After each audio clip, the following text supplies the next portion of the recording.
Shalom saudaraku yang dikasihi Tuhan kita Yesus Kristus. Puji Tuhan, berjumpa lagi bersama Bible Bee Channel. Bagaimana kabar saudara hari ini?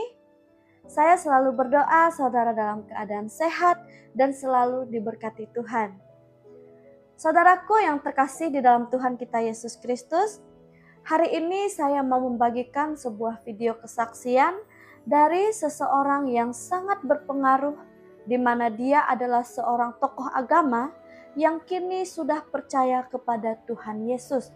Puji Tuhan, kita akan melihat bagaimana Tuhan bekerja dan Tuhan menjamah hatinya sehingga dia menerima Tuhan Yesus sebagai Tuhan dan Juru Selamat dalam kehidupannya. Langsung saja mari kita bersama-sama saksikan video berikut ini. Surat Al-Imran 3:45 itu tertulis di sana. Dikatakan begini saudara, Itzqalatil malaikatu ya Maryamu innallaha yubassuruki bi kalimatin min husmuhul masihu isabnu Maryaman wajihan fid dunya wal akhir. Jadi ketika itu Al-Quran bilang begini, ketika itu Allah berfirman kepada malaikat Jibril, hai malaikat Jibril, lu datengin deh ke Maryam dan katakanlah kepada Maryam, innallaha yubassuriki bi kalimatin min husmul masihu isabnu Maryaman. Kasih tahu kepada Maryam, ini adalah kabar baik, ini adalah kabar sukacita, bahwa engkau akan mengandung dan melahirkan seorang anak laki-laki yang bernama Isa. Isa putra Maryam.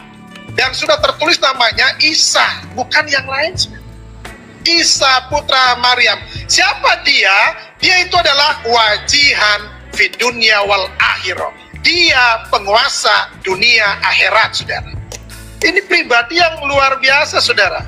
Itu sebabnya Al-Quran mengaminkan bahwa seluruh dunia, siapapun dia yang masih manusia, itu harus merayakan Natal. Yang masih manusia. Kecuali udah berubah kan gitu. Kenapa? Karena Al-Quran sendiri sudah menyatakan itu.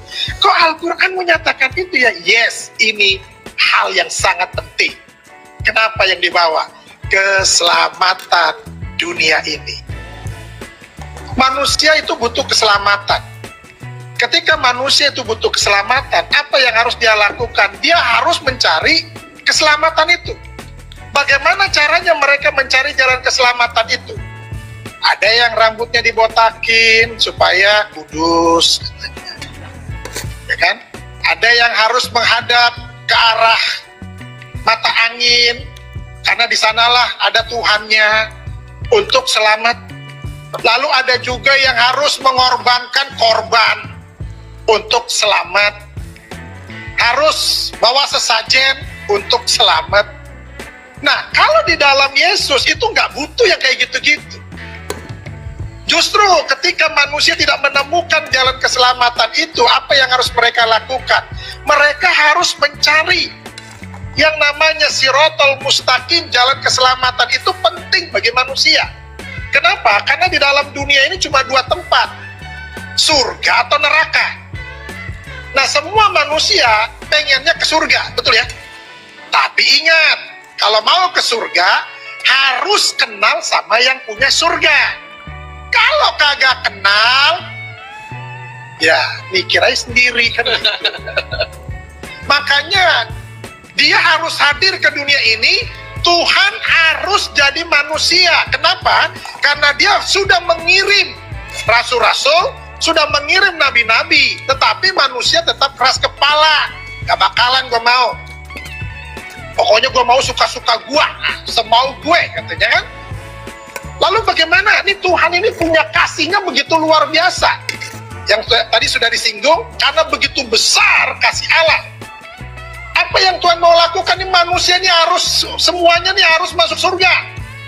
Karena neraka diciptakan untuk setan, untuk genderuwo, untuk iblis, bukan untuk manusia.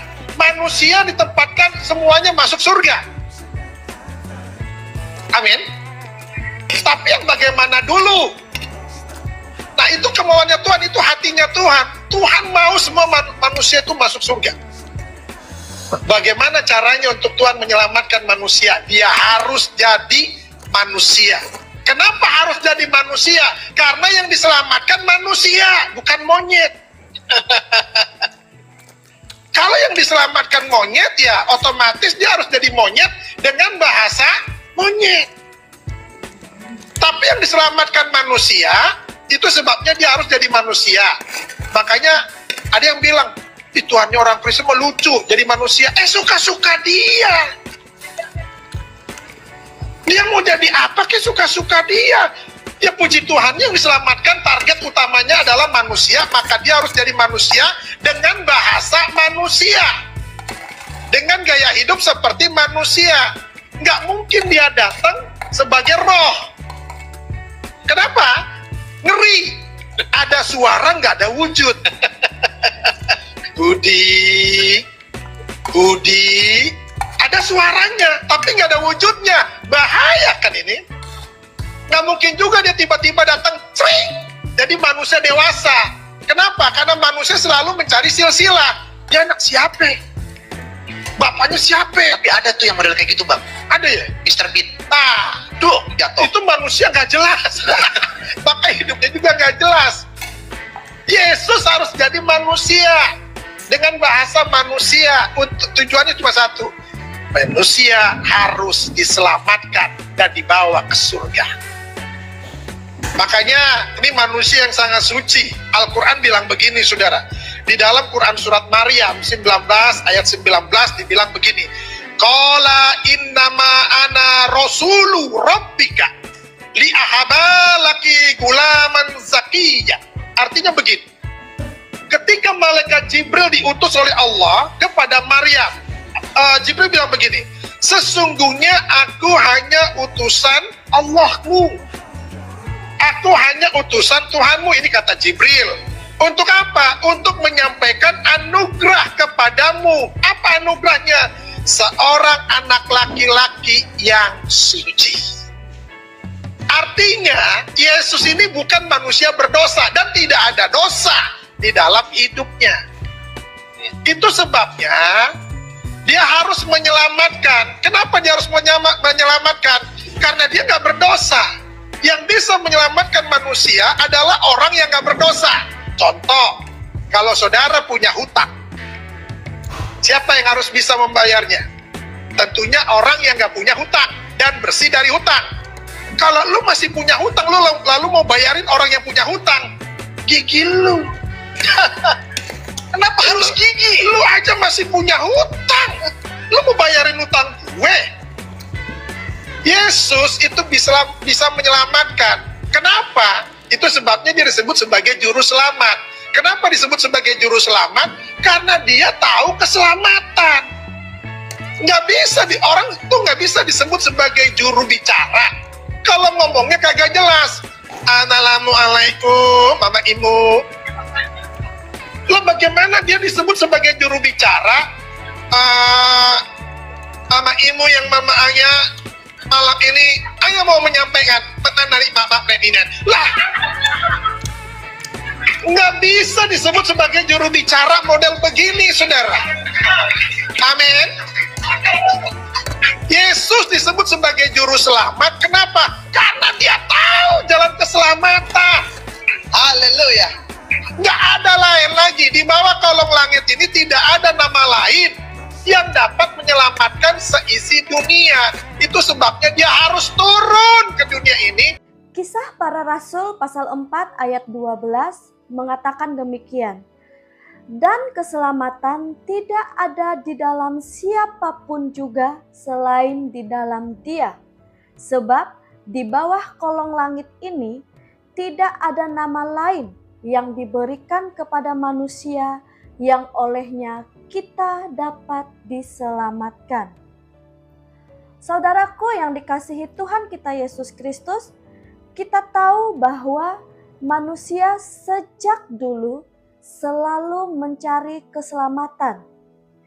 Entah itu keselamatan dari rasa bersalah, keselamatan dari kegagalan, mencari keselamatan dari ketakutan akan kematian, dan dari keterpisahan dengan Allah. Banyak orang berharap keselamatan dapat ditemukan melalui perbuatan baik. Banyak juga orang berharap bahwa mereka dapat menemukan keselamatan dengan percaya adanya agama. Banyak juga orang berharap keselamatan dapat ditemukan melalui tradisi atau usaha diri sendiri. Namun Alkitab dengan jelas menyatakan bahwa keselamatan bukanlah hasil dari usaha manusia, melainkan keselamatan adalah anugerah yang Allah berikan melalui satu pribadi, yaitu Yesus Kristus. Kisah Para Rasul pasal 4 ayat 12 diucapkan oleh Rasul Petrus di hadapan Mahkamah Agama Yahudi. Ia berdiri bukan sebagai orang terpelajar atau tokoh berpengaruh, melainkan sebagai murid Yesus yang pernah gagal dan menyangkal gurunya sendiri. Namun, kini Petrus berbicara dengan keberanian karena ia telah mengalami kuasa kebangkitan Kristus. Di tengah tekanan dan ancaman, Petrus dengan tegas menyatakan bahwa keselamatan tidak ada di dalam siapapun juga, selain di dalam Yesus. Tentu pernyataan ini bukan kompromi, bukan pendapat pribadi, melainkan ini adalah kebenaran ilahi. Dunia mungkin menawarkan banyak jalan, tetapi firman Tuhan menegaskan bahwa hanya ada satu nama yang berkuasa menyelamatkan manusia dari dosa dan maut, yaitu nama Yesus. Nama Yesus bukan sekedar sebutan. Nama Yesus melambangkan dari karyanya di kayu salib.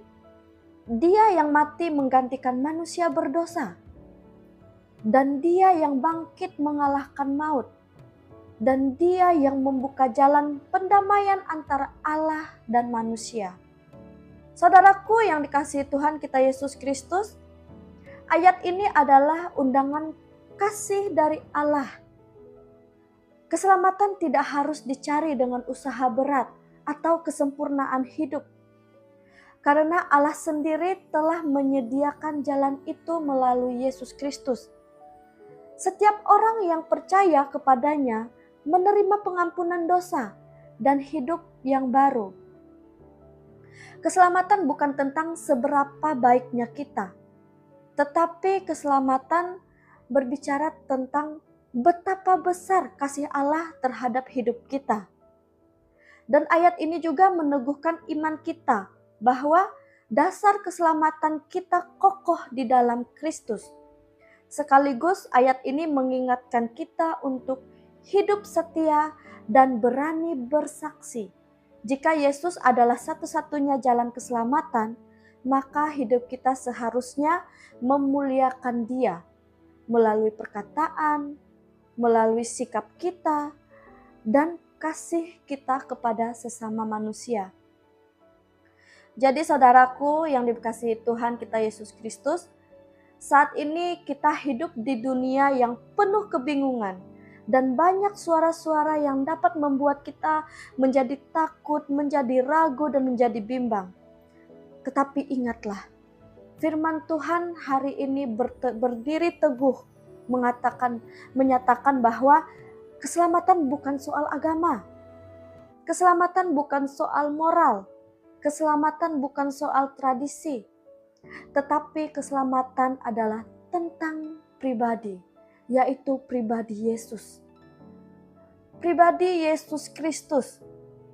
Tidak ada nama lain selain Yesus Kristus. Tidak ada jalan lain selain Yesus Kristus. Dan tidak ada keselamatan di luar Dia. Hanya Yesus Kristuslah satu-satunya Tuhan yang membawa kita kepada jalan dan kebenaran dan hidup yang kekal.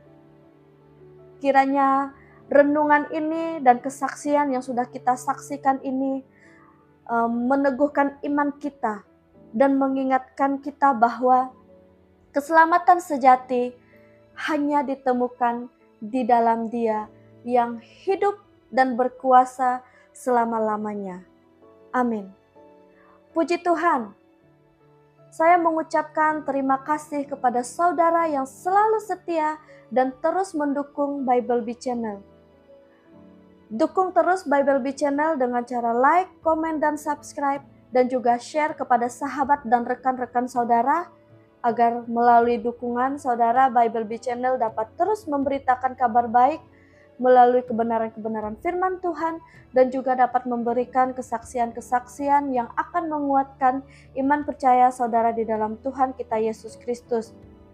Dan tentunya saya rindu melalui Bible Bee Channel banyak orang dikuatkan, banyak orang yang diteguhkan, dan banyak orang yang diberkati. Sampai jumpa di video berikutnya. Tuhan Yesus memberkati kita semua. Shalom.